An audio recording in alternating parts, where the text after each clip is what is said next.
कि मल्टी का मतलब होता है बहुखंडन। इसमें जो कोशिका है वो कोशिका कई भागों में टूट जाती, कई बार लोग उसका जो केंद्र जो है टूट जाता है, जिसके कारण कई जो है छोटे छोटे सेल्स का निर्माण होता है। और इसके बाद थर्ड आता है plasmotomy.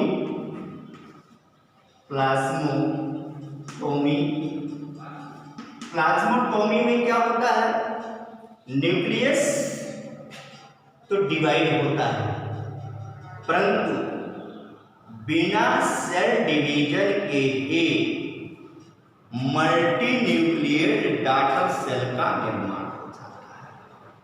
Clear?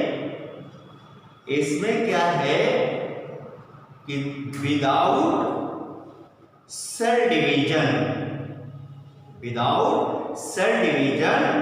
Formation of multi nucleate daughter cell is known as plasmotomy.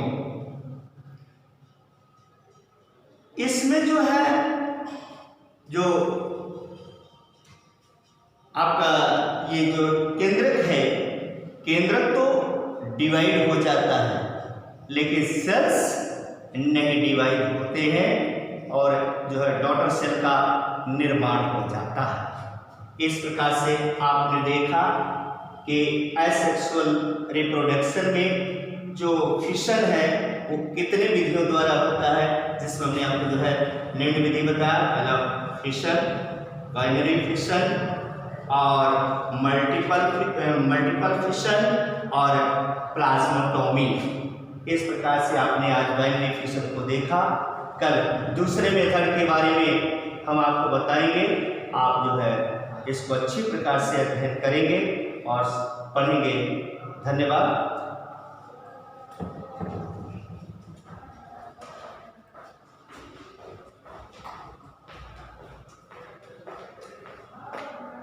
एक टॉपिक बन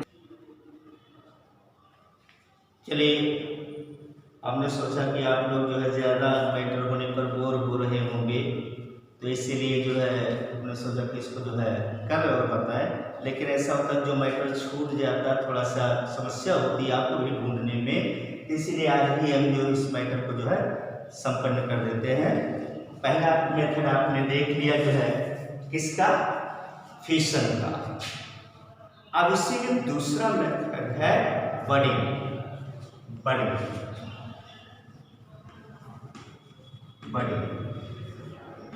बडिंग को हिंदी में क्या कहते हैं, कलिका। बड माने कलिका। तो इसमें कलिका के रूप में कैसे, जैसे आपने ईस्ट सेल को देखा होगा, ईस्ट सेल है। ईस्ट सेल इस प्रकार से इसका आकार होता है, ईस्ट सेल का आकार इस प्रकार से। तो अनुकूल परिस्थितियों में, अंडर फेवरेबल कंडीशन, किसी भी भाग से इसमें एक बड लाइक कलिका की तरह जो है आउटग्रोथ निकल आता है, इस आकार का। जैसे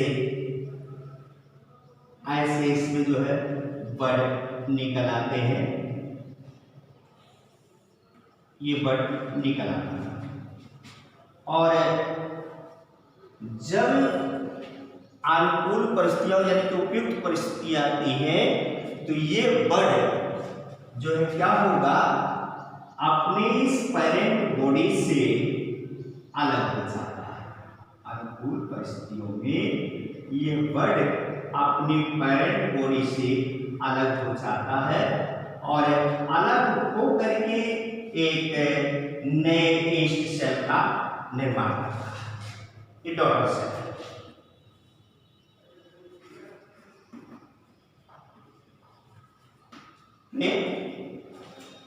तो बडिंग की क्रिया ईस्ट में देखी जाती है, इसके सेल से जो है बड लाइक स्ट्रक्चर बन जाते हैं और ग्रोथ निकल आते जिसे बड कहते हैं, और ये बड अपने पेरेंट बॉडी से अलग हो जाते हैं, अलग होकर के नए ईस्ट सेल का निर्माण करते हैं। उसके बाद ये दूसरा मेथड था। तीसरा है फ्रेगमेंटेशन। फ्रेगमेंटेशन फ्रेगमेंटेशन का मतलब होता है खंडन। खंडन जैसे आप यूनिसेलुलर एल्गी में आप देखेंगे,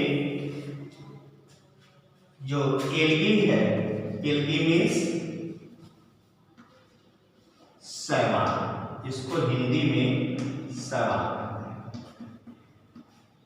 ये शैवाल का जो फिलामेंटस बॉडी है, जैसे यूलोथ्रिक्स है, स्पारोगारा है, इन सब में आप देखेंगे इसका फिलामेंटस बॉडी छोटे छोटे टुकड़ों में विभक्त हो जाता है, और अनुकूल परिस्थितियों के आने पर यह नए फिलामेंटस बॉडी का निर्माण करता है। इस क्रिया को फ्रेगमेंटेशन या विखंडन कहा जाता है। जैसे आप देखें कि ये यूलोथ्रिक्स की बॉडी है, यूलोथ्रिक्स की बॉडी इस प्रकार से होती है।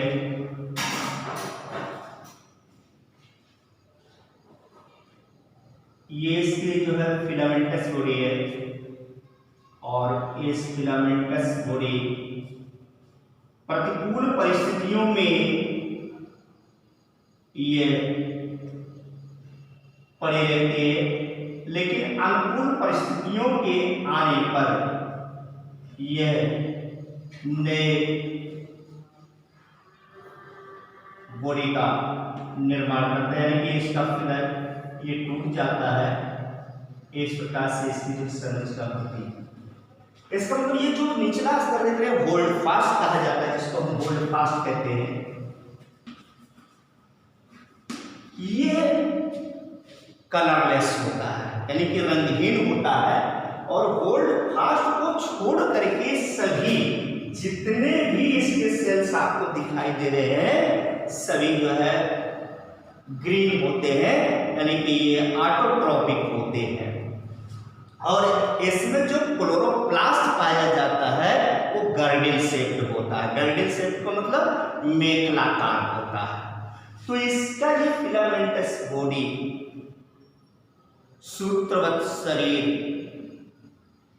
अनुकूल परिस्थितियों में किसी भी आधार से चिपकने के बाद टूट जाता है, और प्रत्येक टुकड़े से होल्ड फास्ट को छोड़ करके प्रत्येक टुकड़े से नए फिलामेंटस बॉडी का निर्माण होता है। एक आए अगला है स्पोरुलेशन। स्पोरुलेशन इसको हम कहते हैं बीजाणुजनन। स्पोर माने बीजाणुजनन, स्पोर का निर्माण कैसे होता है। जैसे आप देखेंगे अमीबा, अमीबा का आकार कोई निश्चित नहीं होता है। इसमें इस प्रकार से उसका जो सेल्स होता है, उसका सेल्स और फिर ये न्यूक्लियस, ये कई भागों में विघटित होने के बाद इसमें बहुत सारी स्पोर इस तरह से बन जाते हैं, बहुत सारी स्पोर बनते हैं। तो इस क्रिया को स्पोरुलेशन कहते हैं। और यही जो है, जब सेल्स टूट जाती है तो स्पोर जो स्वतंत्र हो जाएंगे और स्वतंत्र होकर के नए बॉडी का निर्माण करते हैं। और जैसे आप एल्गी के केस में देखें कि एल्गी में किस प्रकार से जो है स्पोर यानी कि एसेक्सुअल रिप्रोडक्शन के प्रोसेस है, algae A sexual reproduction in algae. शैवाल में जो ये असेक्सुअल रिप्रोडक्शन है, जैसे पहला बाइजूस्पोर,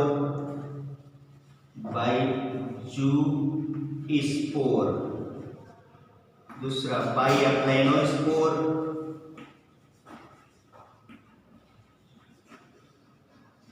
बाइहाइपनोस्पोर,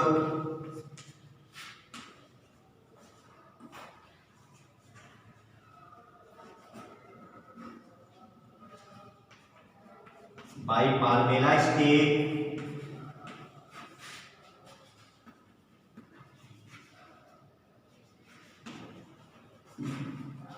बाइकाइनेट,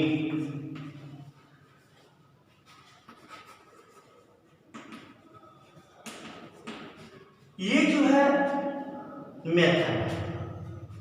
स्पोर कहाँ बनते हैं?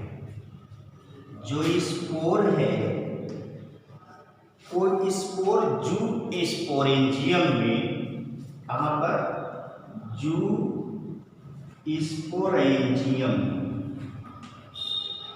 में स्थित जू स्पोर मदरसा, यानी कि स्पोर मदरसा,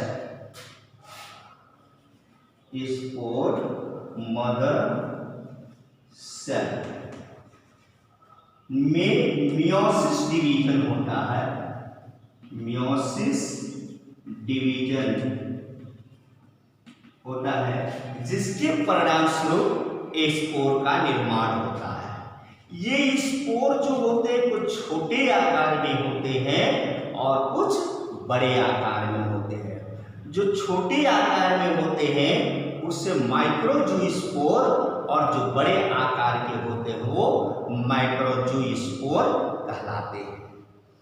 तो जो ये स्पोर हैं कितने प्रकार के? 2 प्रकार के, एक माइक्रोजूस्पोर और दूसरा माइक्रोजूस्पोर, ये बात। और ये माइक्रो या माइक्रोजूस्पोर्स जो होते हैं ये अनुकूल परिस्थितियों में उसी जल में तैरते रहते हैं और तैरते समय किसी आधार से फ्लैजिला के द्वारा चिपक जाते हैं और चिपकने के बाद उसमें डेवलपमेंट होता है और नया फिलामेंटस बॉडी का निर्माण होता है। बाइअक्लाइनोस्पोर और हाइपनोस्पोर ये भी एक स्पोर है, लेकिन ये नॉन मोटाइल होते हैं। नॉन मोटाइल का मतलब अचल होते हैं। नॉन मोटाइल का मतलब अचल होते हैं, ना चलने वाले होते हैं।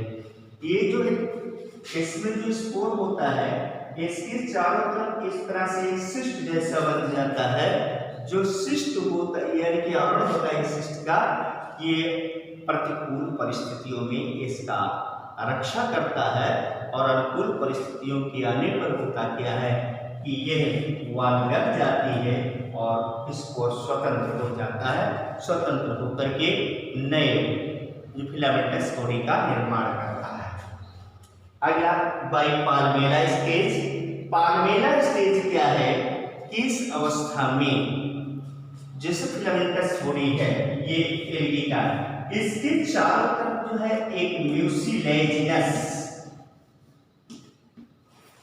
वो परत का जमाव हो जाता है जो कि इसके सेल्स की जो है रक्षा करता है, इसके जो है साइटोप्लाज्म की रक्षा करता है। प्रतिकूल परिस्थितियों में ऐसे पड़े रहते हैं और अनुकूल परिस्थितियों के आने पर ये म्यूसिलेज कर जाता है, जिसके कारण जो है स्वतंत्र होकर के नए पौधे का निर्माण करता है। लास्ट बाइकाइनेट। एकाइनेट क्या होता है? ये प्रतिकूल परिस्थितियों में बनता है, यानी कि जब भोजन का संग्रह करके कुछ कोशिकाएं मोटी हो जाती हैं उसी को एकाइनेट कहते हैं और उसी से जो है नए सेल्स का निर्माण होता है। तो आप इस तरह से ये सेक्सुअल रिप्रोडक्शन के विभिन्न विधियों को शैवाल में और अन्य पादप में भी देखा और जंतुओं में भी देखा। और इसको जो है आप लोग अच्छी तरह से इसका नोट्स भी बना लेंगे। धन्यवाद।